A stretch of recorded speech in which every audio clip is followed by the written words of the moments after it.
Welcome everyone, I would like to show you how to take out the SIM card out of any Pixel 6 series. So you're going to find the left hand side of the Pixel and you can see here this little outline and a hole. So you're going to use your SIM ejector tool right here. This can be found in the box. What you see here, Google Tensor, just undo that and you should have the SIM ejector tool. If you don't have the box for whatever reason, you can use a pin or paper clip to do the same thing. And you just want to find the thin ends here, okay, where my middle finger is. You're just going to insert that in the hole. And then you're going to push now with a little force push, and you'll feel a little click, and then the SIM card tray is partially ejected. Pull this all the way out, boom, and now we have the SIM card.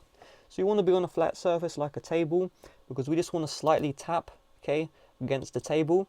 So right there, the SIM card just fell out on its own. But a lot of the times it won't fall out on its own. So just tap lightly on the table. Don't go boom, boom. Just tap lightly and the SIM card should eventually eject. Then from here, you can just insert the SIM card tray back in. Just make sure the hole, the SIM card tray, aligns with the hole in the Pixel 6 or 6a or 6 Pro. Boom, push it back in. And there we go, we are good to go. So with that being said, thanks for watching. See you guys later. Bye bye.